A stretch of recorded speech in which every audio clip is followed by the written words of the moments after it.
तारीख को मेरा बेटा गाड़ी लेके बुक लेकर आया और यहीं से गायब है। उनसे विनती कर रहे हैं कि हमारे कार्रवाई करो, कोई कार्रवाई नहीं कर रहे हैं। और पुलिस वालों से मैं हाथ जोड़ कर प्रार्थना करती हूँ कि मेरे बेटे को कहीं पर ढूंढ के पता लगा। कुछ पता नहीं लगा, कोई जानकारी नहीं है, कहाँ गए हैं कहाँ नहीं, सबसे पता कर लिया, किसी को कुछ नहीं पता इस बारे में। मेरी 4 गुड़िया है छोटी छोटी। बस मुझे तो बस मेरा भाई चाहिए ना, मुझे गाड़ी चाहिए, कुछ भी नहीं चाहिए, बस जहाँ भी है वो बस पता दो। कैसे करके इन बच्चों का न्याय करवा दें, उसको किसी तरीके से ढूंढ के दे दें, बस मैं यही चाहता हूँ। मेरी गाड़ी मिले ना मिले पर बच्चों के लिए सुविधा जरूर कर दें।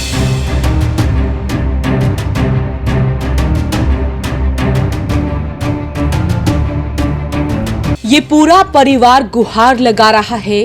पत्नी, माँ, बहन, भाई बस यही कह रहे हैं कि मोहित को बस ढूंढ लिया जाए, क्योंकि उसकी छोटी छोटी 4 बेटियां हैं। वो कैसे इन बच्चों को पालेंगे। दरअसल मामला पानीपत का ही है। घटना 4 तारीख की है। परिवार वालों ने जो जानकारी दी है उसके मुताबिक मोहित का परिवार 14 साल से पानीपत में रह रहा है और वो 3 साल से इको गाड़ी चलाता है, सवारियों को ढूंढता है। परिवार वालों ने जानकारी दी है कि बदायूं से पानीपत के लिए 4 तारीख को मोहित सवारियों को लेकर गाड़ी से निकला था, लेकिन उसके बाद से घर वापस नहीं लौटा। पत्नी ने बताया है कि उसी दिन उससे बात भी हुई थी। उसने बताया कि वो बस घर ही लौट रहा है, लेकिन उसके बाद से उसने फोन उठाना बंद कर दिया। 5 तारीख को भी फोन बजता रहा, लेकिन किसी ने फोन नहीं उठाया। उसके बाद फोन स्विच ऑफ हो गया। तब से लेकर अब तक उसका कुछ भी पता नहीं चल पा रहा है। एक बार सुनिए पत्नी ने जो जानकारी दी है वो क्या कुछ दी है। जी ये 4 तारीख की घटना है। हम यहाँ 14 साल से किराए पे रह रहे हैं। मेरा नाम पूजा है और मेरे हस्बैंड 4 तारीख की रात को बुकिंग लेके आए हैं पानीपत। उसके बाद से उनका कोई पता नहीं है, कुछ नहीं पता कहाँ है कहाँ नहीं, ना गाड़ी मिल रही है ना वो मिल रहे हैं। और हम यहाँ थाने में मैं अकेली आई कंप्लेंट लिखाने, तो किले वालों ने यहाँ पे भेजा, यहाँ वालों ने वहाँ भेजा।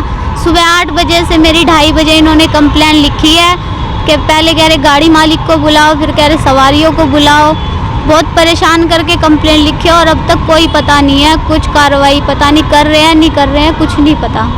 जो आपके हस्बैंड है गाड़ी कहाँ से कहाँ चलाते थे? वो बदायूं से पानीपत तक की गाड़ी चलाते हैं। गाड़ी उनकी अपनी थी? नहीं, दूसरे की चला रहे हैं किराए पे। तो कितने दिन आप यहाँ बस हो गए? 14 साल से? हाँ जी, 14 साल से हम यहीं पे रह रहे हैं। मेरी 4 गुड़िया हैं छोटी छोटी। तो कुछ पता लगा इस बीच? कुछ पता नहीं लगा, कोई जानकारी नहीं है, कहाँ गए हैं कहाँ नहीं, सबसे पता कर लिया, किसी को कुछ नहीं पता इस बारे में। लास्ट बार बात आपकी कब की? लास्ट बार उनसे 4 तारीख को शाम को 9:30 बजे मेरी उनसे बात हुई है। उसके बाद मेरे से कोई कांटेक्ट नहीं हुआ उनका। जो फोन है उसके बाद बंद हो गया? फ़ोन 5 तारीख को सुबह 6 बजे से 8 बजे तक मैंने कॉल की है, कॉल गई है, उठाई नहीं है। उसके बाद फ़ोन स्विच ऑफ हो गया था 8 बजे। जहाँ वो सवारी लेके आए वहाँ पता करा? सवारियों से भी पता कर लिया। वो कह रहे हैं भैया हमें 1:45 बजे उतार के चले गए थे। क्या नाम था उनका? मोहित कुमार। कितने सालों से गाड़ी चलाते हैं? 3 साल से गाड़ी चला रहे हैं वो। मोहित के संदिग्ध परिस्थितियों में लापता होने से मां का रो रो कर बुरा हाल है। उनका कहना है कि बस उनके बेटे को ढूंढ लिया जाए, क्योंकि उसकी 4 छोटी छोटी बेटियां हैं। वो भी सिर्फ दिहाड़ी मजदूरी करके परिवार का पालन पोषण करती हैं। तो ऐसे में बस उनके बेटे मोहित को ढूंढ लिया जाए। घटना हुई है 4 तारीख को मेरा बेटा गाड़ी लेके बुक लेकर आया और यहीं से गायब है। हाँ, बदायूं से गाड़ी लेकर आया है यहाँ पे। और मेरे बेटा 4 छोरी है उस पर, और कैसे पालन पोषण करेगा, मजदूर आदमी है। और पुलिस वालों से मैं हाथ जोड़ कर प्रार्थना करती हूँ कि मेरे बेटे को कहीं पर ढूंढ के पता लगा के मुझे। आपका बेटा कितने साल से यहाँ था? 5-6 साल हो गई, 14 साल हो गई वैसे रहते हुए यहाँ पे। 3 साल से गाड़ी चला रहा है। तो आपको कब पता लगा? मेरे लिए 4 तारीख को पता लगा, उसी दिन। आप कहाँ रहते हैं? मैं रहती हूँ यूपी में, जिला बदायूं। जो गाड़ी थी खुद की थी या किराए की थी? किराए की थी। तो मालिक से बात हुई? मालिक से बात हुई, मालिक आए हुए हैं और बहुतेरी हम थाने में आकर के प्रार्थना कर रहे हैं, उनसे विनती कर रहे हैं कि हमारे कार्रवाई करो, कोई कार्रवाई नहीं कर रहे हैं। वहीं लापता मोहित के भाई और बहन ने भी बस यही गुहार लगाई है। उनका कहना है कि पहले वो किला थाने में गए थे, उसके बाद से उन्हें दूसरे थाने में भेज दिया गया। अब इस थाने से उस थाने में भेजा जा रहा है। उनकी कोई भी सुनवाई नहीं हो रही है। उन्होंने गुहार लगाई है कि उनके भाई को ढूंढ लिया जाए। उसकी छोटी छोटी 4 बेटियां हैं। परिवार को चलाने वाला सिर्फ और सिर्फ मोहित ही है। तो ऐसे में उसे ढूंढा जाए। और घटना 4 तारीख की है। उनकी भी आखिरी बार उसी दिन बात हुई थी। भाई ने बताया कि उस दिन भाई से मुलाकात होनी थी। भाई ने बताया कि वो बस पानीपत में आने वाला है, वो भी उससे मुलाकात करना चाह रहा है, लेकिन उसके बाद से उसका कुछ भी पता नहीं चल पा रहा है। लास्ट बार मेरी बात हुई तो उनसे 1:37 पर, तो मैंने पूछा था भाई कहाँ पर हो आप, तो वो कहले कि मैं राजा सेवा से पानीपत में एंट्री कर रहा हूँ। और उस टाइम मैं था गन्नौर में, तो बोले थे कि मैं पानीपत में एंट्री कर रहा हूँ कि ठीक है तू भी आ जा जल्दी, मैं भी अपने 3 बजे तक कमरे पहुँचाऊँगा, 2-3 बजे तक। बस इतनी बात हुई है। उन्होंने फ़ोन काट दिया, फिर मैंने भी फ़ोन काट दिया। आप भी गाड़ी चलाते हो? हाँ सर, मैं भी गाड़ी चलाता हूँ। मेरी गाड़ी गन्नौर में थी। तो भाई कितने साल से गाड़ी चलाते हैं? भाई चला रहे हैं 3 साल से, और 3 साल से मैं भी चला रहा हूँ उनके साथ ही। तो पहले तो कुछ इस प्रकार का कुछ नहीं सर, पहले से कुछ भी नहीं हुआ आज तक। कोई भी ऐसी कोई जो भाई का फ़ोन बंद हुआ है वो पानीपत में आने के बाद बंद हुआ है? पानीपत में आने के बाद बंद हुआ है फ़ोन। उसके साथ भाई के साथ मतलब भाई ने सारी सवारी उतार दी, एक सवारी रह गई थी उनके साथ।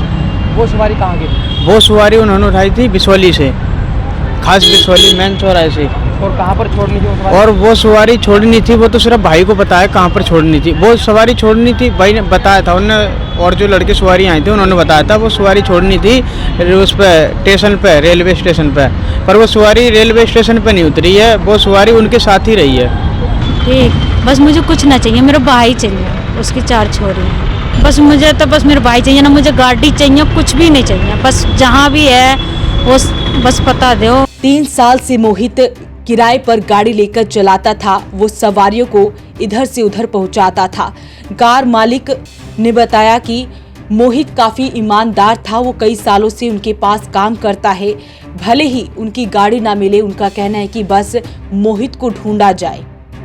वो जी जैसे कि बदायूं से गाड़ी लेके चला बंदा, और उसने पानीपत तक एंट्री करी है, और उसके बाद वो बंदा स्विच ऑफ हो गया उसका मोबाइल। और उसके साथ में एक बंदा जो सवारी स्टेशन पर उतरनी थी, वो सवारी नहीं उतर पाए, वो सवारी उसके साथ ही रही है। और सर ये मैं चाहता हूँ, गुजारिश करता हूँ कि मेरी गाड़ी मिले ना मिले, पर वो बंदा मिल जाए। उसके बेचारे के छोटे छोटे बच्चे हैं, बेचारे बहुत ज़्यादा गरीब है और बेचारा, और मेरा बहुत वफादार बंदा था। कभी भी उसने ऐसा कोई वो नहीं करा जिससे कि मैं उससे कुछ कह सकूं। आपकी गाड़ी कितने सालों से चला रहा है? वो मेरी गाड़ी चला रहा था कम से कम 1 साल से तो चला ही रहा था। 1 साल से गाड़ी चला रहा था, कभी ऐसा कोई शिकायत नहीं आनी थी, कभी कोई ऐसा कोई वो नहीं हुआ उसके साथ। तो आप पुलिस प्रशासन से क्या मांग करते हैं? मैं मांग इतनी करता हूँ, कैसे करके इन बच्चों का न्याय करवा दें, उसको किसी तरीके से ढूंढ के दे दें। तो अपील रहेगी इस वीडियो को आप ज़्यादा से ज़्यादा शेयर जरूर करें। परिवार का रो रो कर बुरा हाल है। 4 छोटी छोटी बेटियां अपने पिता का इंतजार कर रही हैं कि कब उनके पिता वापस उनके घर पर लौटेंगे। पत्नी का रो रो कर बुरा हाल है, माँ रो रही है, बहन और भाई भी इसी इंतजार में है कि कब उसका भाई वापस घर पर लौटेगा। 4 तारीख की घटना बताई जा रही है कि बदायूं से पानीपत के लिए मोहित सवारियों को लेकर गाड़ी से निकला था, लेकिन पानीपत आने के बाद उसका कुछ भी पता नहीं चल पा रहा है। ना ही गाड़ी का कुछ पता है और ना ही मोहित के बारे में कोई भी सूचना मिल पा रही है। 5 तारीख के बाद से उसका फोन बंद आ रहा है, लेकिन अभी तक उसका कुछ भी पता नहीं चल पा रहा है। परिवार वाले सिर्फ और सिर्फ गुहार लगा रहे हैं कि मोहित को ढूंढा जाए। तो अपील रहेगी इस वीडियो को आप शेयर जरूर करें। वॉइस ऑफ पानीपत के लिए सूरज शर्मा के साथ कुलवंत सिंह की रिपोर्ट।